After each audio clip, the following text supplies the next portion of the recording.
तर मित्रांनो, आज होती गुरुपौर्णिमा. यानिमित्त कन्नडच्या विद्यार्थ्यांनी एक गाणं गायलं. यानंतर मान्यवरांच्या मनोगत.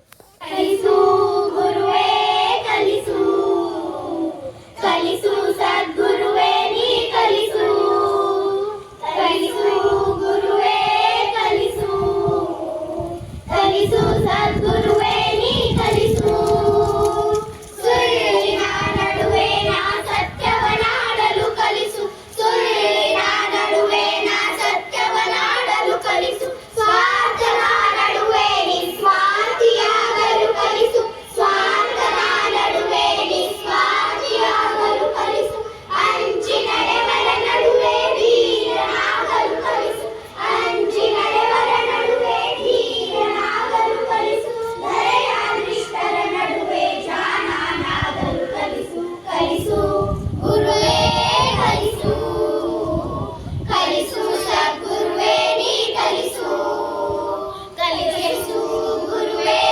ಕಲಿಸು ಕಲಿಸು ಸದ್ಗುರುವೇ ನೀ ಕಲಿಸು ಬೆಳೆಸಿ ಗಳಿಸಿದ ಒಂದು ಕಾಸು ಸಿಕ್ಕ ಹಕ್ಕಕ್ಕಿಂತ ಮಿಗಿಲೆಂಬುದ ಕಲಿಸು ಬೆಳೆಸಿ ಗಳಿಸಿ. सर्वप्रथम सर्वांना गुरुपौर्णिमेच्या शुभेच्छा. आपल्याला प्रत्येकाला जीवन जगत असताना गुरुची आवश्यकता भासते. प्रथम गुरु आपली आई आहे, नंतर आपली बाबा आहे आणि नंतर समाजामध्ये विविध स्तरावरती आपल्याला गुरु भेटत असतात. आपल्या जीवनामध्ये नेहमीच आपण माणूस हा चुकीचा पुतळा आहे. नेहमीच आपण चुकत असतो. कुठं ना कुठं आपल्याला कोणीतरी गुरु भेटतो. मित्र चांगला मित्र गुरु भेटू शकतो. चांगला शिक्षक सरकारी मित्र गुरु असू शकतो. त्यामुळे जीवन जगत असताना प्रत्येकाला यशस्वी होण्यासाठी गुरुची गरज आहे. व्यास मुनींच्या जन्मदिनानिमित्त गुरुपौर्णिमा आपण साजरी करतो. व्यास मुनींना गुरु असं म्हटलेलं आहे. ते आध्यात्मिक गुरु आहेत.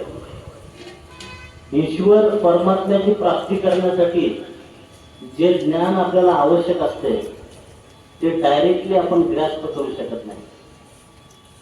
त्यामुळे गुरुची गरज पडते आणि म्हणून ऋषी मुनींनी आपल्यासाठी जे ग्रंथ लिहून ठेवलेले आहेत त्यामधून आपल्याला ते कळत असते की गुरु आपल्याला शीतल करून सांगतात ज्ञान. आणि म्हणून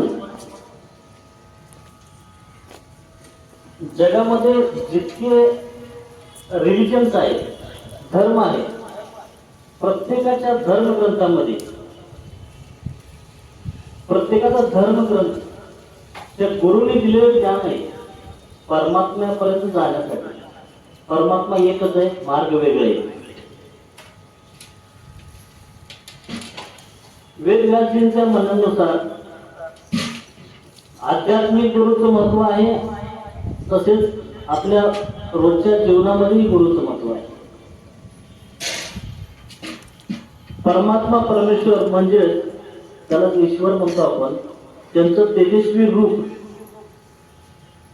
जे आपण उघड्या डोळ्याने बघू शकत नाही तेच पौर्णिमेच्या रात्री चंद्र सूर्याचं प्रखर रूप आपल्याला शीतल करून देतो. चंद्र हे आध्यात्मिक गुरु आहे. 10वीची मुलं 6 विषयाला तोंडी परीक्षेला 20x6 120 मार्क असते. त्यातले गुरुपौर्णिमेला प्रत्येक विषयाचे 2-2 मार्क पकडतात. जे कोणी फोटो शेअर करतील त्यांना 2 मार्कातून जास्त देतील. तर अशा पद्धतीनं आदरणीय खलिफा सर आणि PN बिराजदार सर यांचं मनोगत व्यक्त झालं. यानंतर शिक्षण परिषद ही अशीच चांगली पार पडली. तर आजचा ब्लॉग कसा वाटला, मनोगत कसं वाटलं मला नक्की सांगा. धन्यवाद.